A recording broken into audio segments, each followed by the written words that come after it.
तो गाइस हमारा सेट 2 का मैथ्स का पेपर हो चुका है एंड सबको पता है भाई, ये देखो क्या दे दिया था भाई, क्या दिया था इन लोग ने। ठीक है, मैंने इसकी हजामत बना दी है एंड मुझे नहीं पता कि इन लोग ने कैसा पेपर दिया है, क्योंकि भाई मुझे समझ में नहीं आ रहा क्वेश्चन क्या दे रहे हो भाई, क्वेश्चन नहीं समझ में आ रहा। ये क्वेश्चन देख लीजिए, मैं हेल्प कर रही हूँ। अब आएंगे थोड़े लोग, उसमें कॉन्सेप्ट लगाने थे। कौन से कॉन्सेप्ट लगाने थे भाई? कॉन्सेप्ट तो बताओ कौन से लगाने थे, कौन से कॉन्सेप्ट लगा दे हम। देखो मुझे बिल्कुल विश्वास नहीं हो रहा है कि लोग क्या करने वाले हैं इंग्लिश के पेपर में। भाई पढ़ लो भाई इंग्लिश में तो ये भी पढ़ लो कि कौन से पेज नंबर से कौन सा चैप्टर शुरू हो रहा है। ऊपर से सबसे बड़ी बात है कि मोस्ट सरप्राइजिंग थिंग, इन लोगों ने दिल्ली वाले रीजन्स को इजी पेपर दे दिया। मतलब रिकॉर्ड ब्रेक कर रहे हैं ना, वही बात हो गई कि चलो किसी के ऊपर एक्सपेरिमेंट करना है, 2026 वाले बच्चों पे एक्सपेरिमेंट कर देते हैं, कर दिया है। चलो इंग्लिश का देख लो भाई, उनके हिसाब से तो किस्मत ही काम आती है।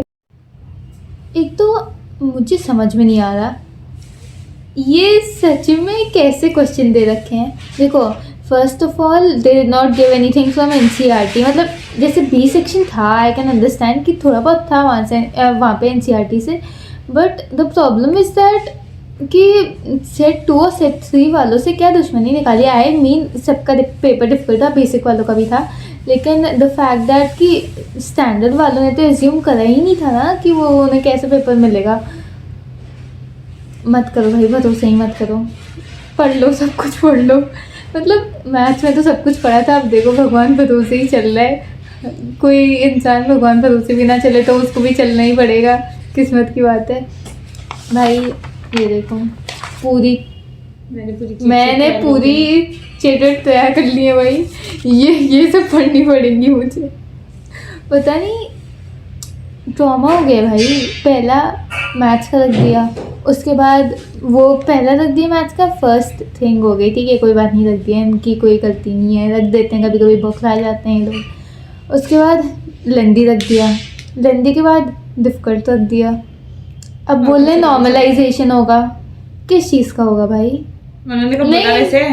मतलब लोग बोल रहे हैं ना नॉर्मलाइजेशन होगा, कैसे मुझे समझ में नहीं आ रहा है ना। इंग्लिश में समझ में आता है, बच्चा थोड़ा बहुत आगे पीछे कर देता है, ये लोग बोलेंगे कॉन्सेप्ट ही गलत था बच्चे का, हम कैसे नॉर्मलाइजेशन करते हैं। इनका तो ये भी बहाना हो सकता है।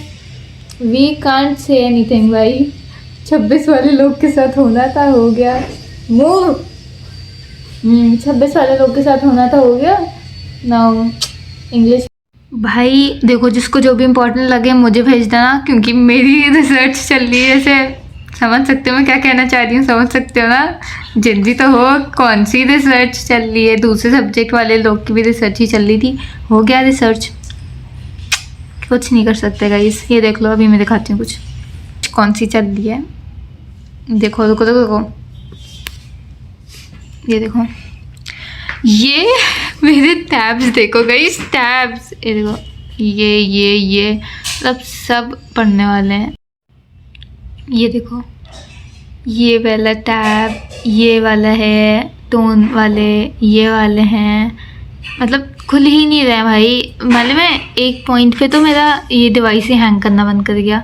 ये देखो सबके कर दिया मैंने माइक। सबके नोट्स ले लूँगी भाई, मैं सबके नोट्स ले लूँगी। मैं नहीं ट्रस्ट करने वाली हूँ सीबीएसई को।